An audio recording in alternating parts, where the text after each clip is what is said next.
You can't get there from there. You cannot continue to focus upon the absence of something that you want and let it in.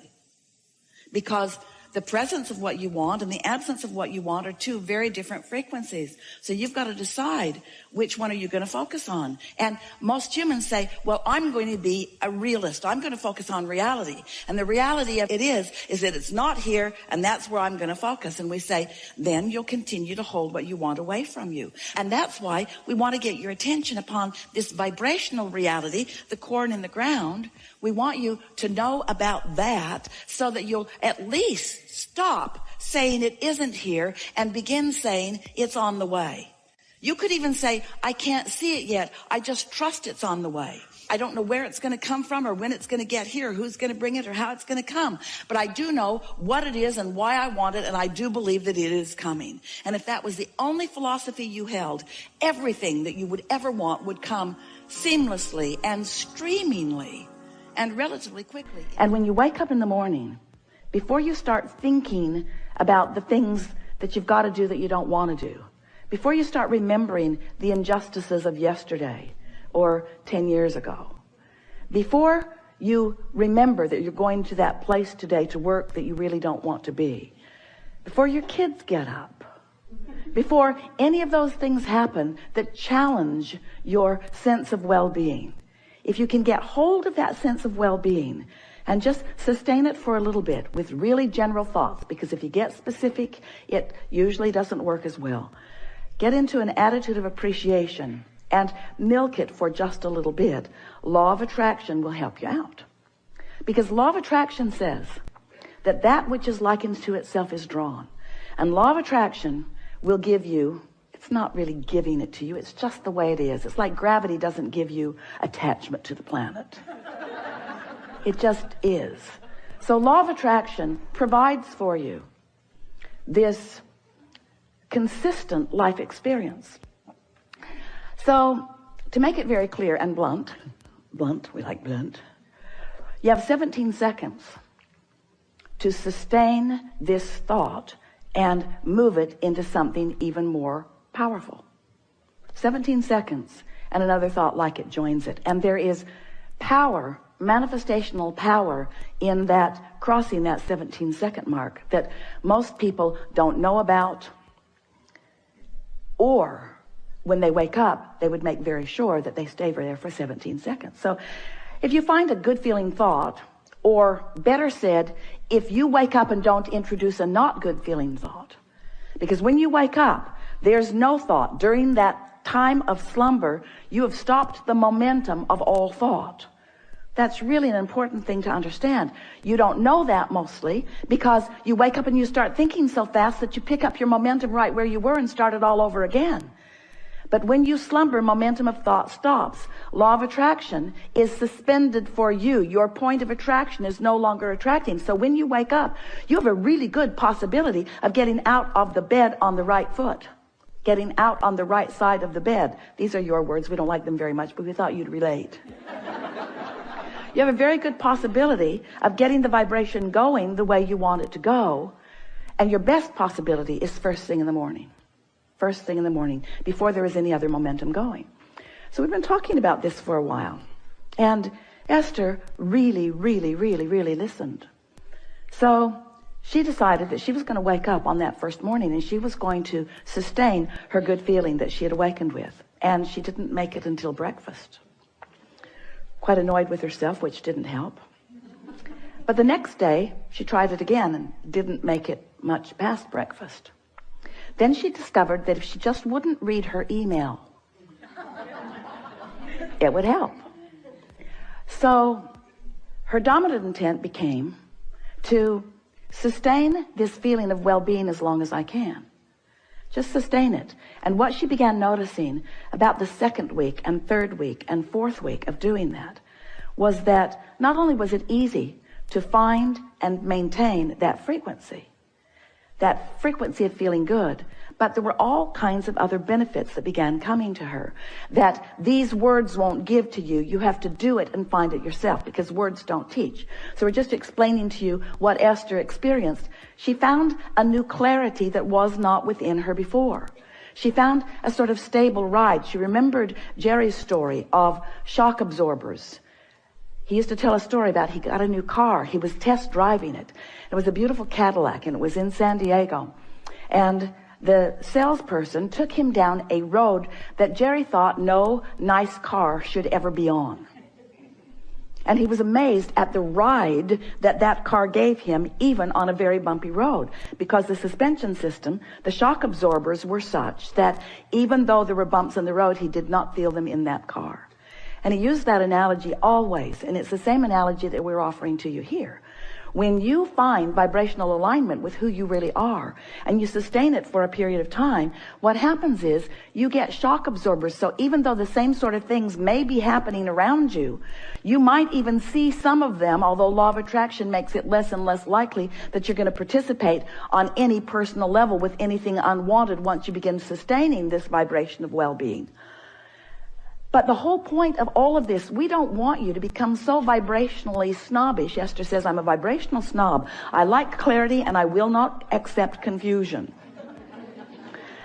But when you care about how you feel and you practice it until you're in this place where you are sustaining it more consistently, then you don't feel like you felt before. You know how when you first start knowing that you are the creator of your own reality, and you get feeling pretty good, and then someone says something that takes you away from your good feeling, and you think to yourself, I'm never talking to you again. I'm going to avoid you. You are a downer. But then you find yourself in a sort of state of avoidance everywhere. You can't watch television. You can't really go out in the world. You have to give your children away.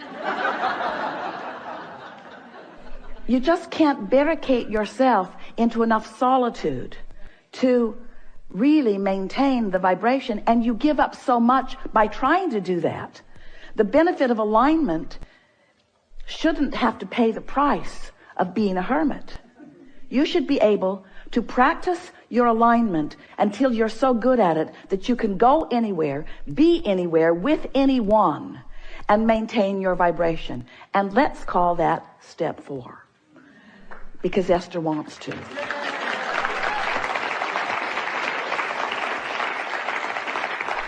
So what it requires really is enough determination to focus first thing in the morning, and until you know that you've got it and you're able to maintain it, and then to simply watch what happens in your experience as a result of that newfound alignment and that newfound clarity.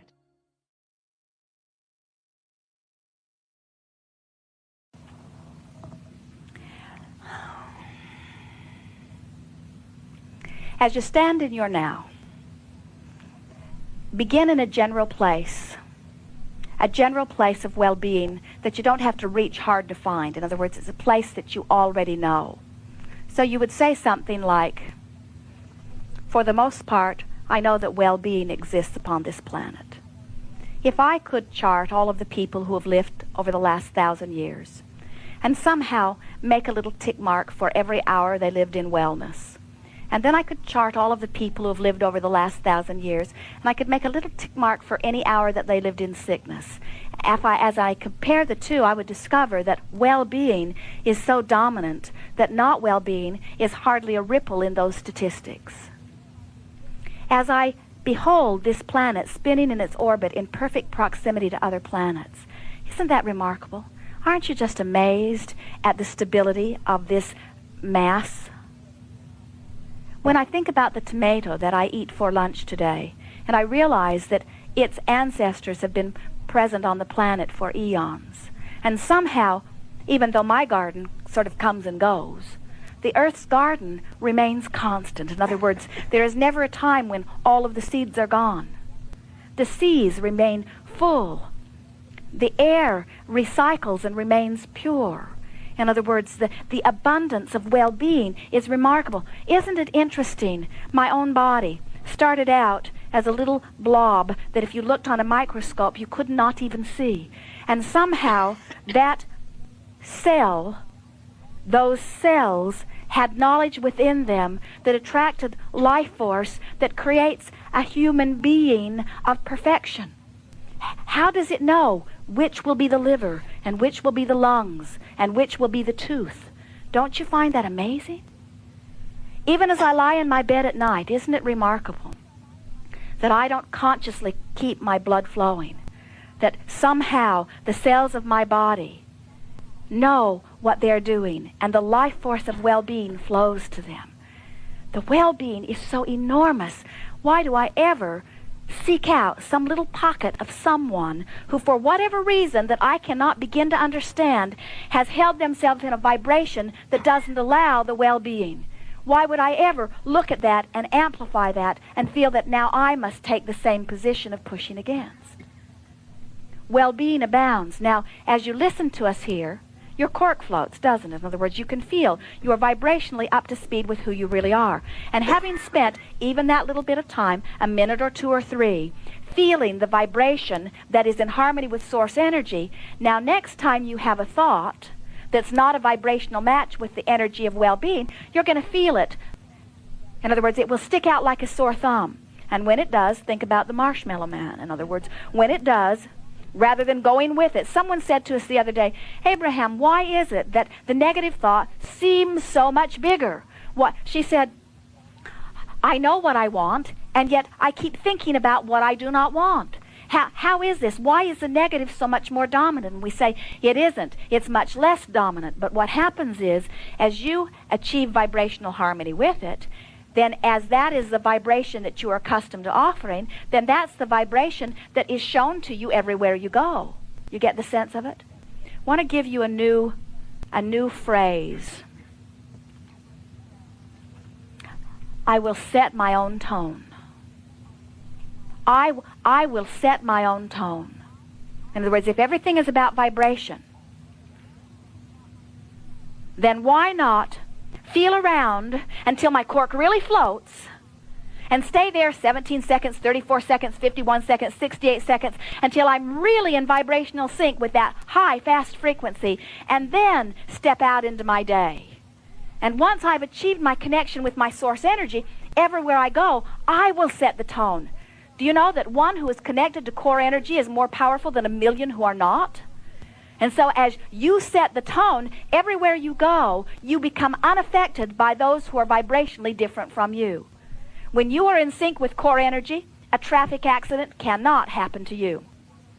You could not go to a place where an earthquake was about to happen, or a bomb was about to explode, or an airplane was about to go down. You could not find yourself there because vibrationally you are different from that. In other words, the two cannot come together.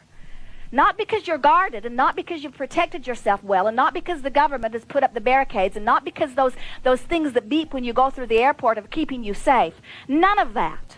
But because you have set a vibrational tone, that means you only can gravitate to, and things only can gravitate to you that are a vibrational match to the well-being that is the signal that you are offering. You get the sense of this? Oh, it is so liberating. You see, as long as you believe that there are things out there like earthquakes or volcanoes or bombs or bad things that can get you, then you live a life of guardedness where you are retreating further and further and further into darker and more remote, isolated corners. And every step backward you take, the more you resent those that are out there that are driving you from your freedom. But when you discover it is about setting your tone, now you are liberated. Now you can go anywhere. Anywhere that is a vibrational match to who you really are. And as you move through your cities, as you move through your airports, as you move through your hotels, as you move, sounds like walking around with Jerry and Esther, doesn't it? As you are moving through life experience, only that which is in vibrational harmony with the well-being that you are now emitting can come to you.